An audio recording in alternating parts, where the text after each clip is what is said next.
Estamos vivendo uma inovação de ruptura sem precedentes. Eu diria que talvez uma das mais importantes de toda a história da humanidade. A inteligência artificial. Isso mesmo, a IA.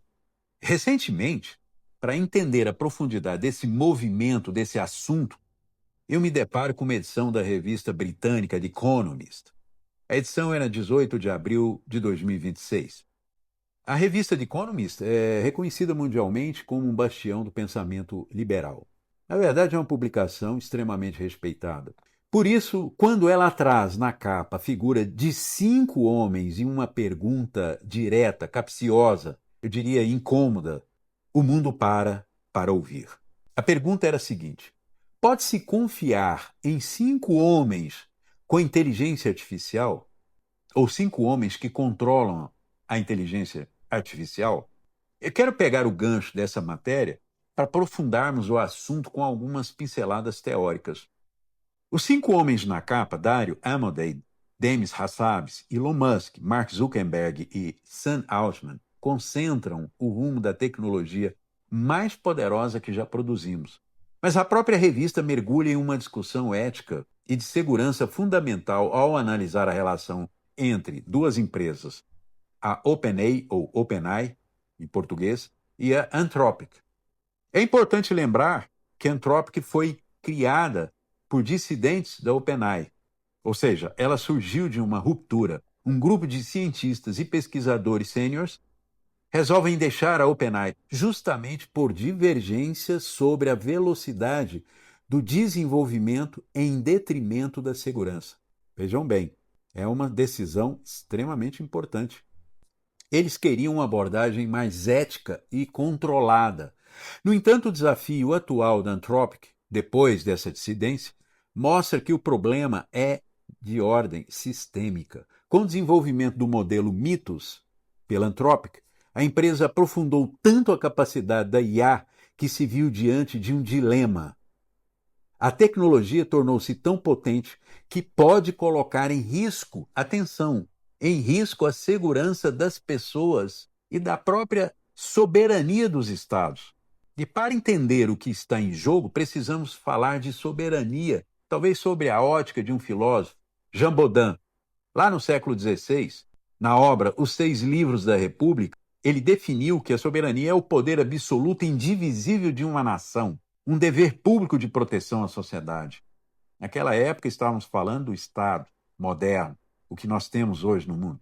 O que a história da Anthropic e da OpenAI nos revela é a privatização dessa soberania. É isso que eu quero chamar a atenção. Decisões que podem comprometer a segurança nacional estão sendo tomadas em salas de reuniões de empresas privadas e não em instâncias públicas. Essa mudança de eixo fica clara se a gente trouxer aqui o pensamento de Manuel Castells. Em A Sociedade em Rede, ele ensinou, ou ele falou, que o poder reside no controle dos fluxos de informação. O que vivemos hoje é uma expansão dessa ideia. Na era da inteligência artificial, o poder absoluto pertence a quem detém a fábrica do conhecimento. E são esses carinhas aí que a gente acabou de citar. Se antes falávamos em redes, hoje falamos em uma inteligência autônoma que decide o que é seguro e o que é verdade. É aqui que o alerta de Ulrich Beck, sociólogo alemão, se torna urgente. Precisamos diferenciar quando Beck fala da sociedade do risco e da modernização reflexiva um tempo depois. Beck mostrou, na verdade, que os grandes perigos atuais são riscos fabricados pelo próprio homem e pelo avanço técnico, o avanço tecnológico, as inovações. Na modernização reflexiva, a tecnologia produz efeitos colaterais que a sociedade não consegue mais gerenciar, pode perder o seu controle. No caso do modelo do Mythos, da Anthropic, a IA chegou a um ponto, pasmem, a um ponto que pode, teoricamente, identificar falhas em infraestruturas críticas ou sistemas de defesa de qualquer país. Aí que está a questão da soberania. Criamos um risco tão complexo que a inovação é obrigada a olhar para si mesma e tentar frear antes que o dano seja irreversível.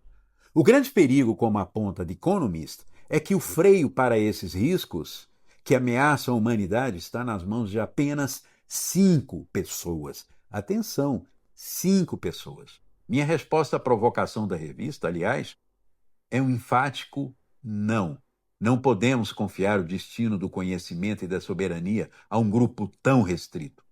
A soberania deve ser pública e o conhecimento deve ser um bem comum. A revista teve a coragem de mostrar as cadeiras vazias e abrir esse debate. Caberia a nós ocuparmos esse espaço. Termino com a seguinte reflexão. Prestem bem atenção.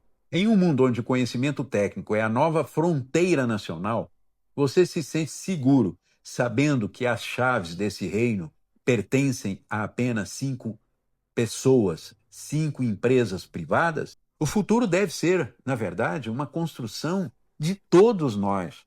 E prestamos e devemos prestar muita atenção com essas mudanças que estão vindo cada vez mais avançadas com a inteligência artificial.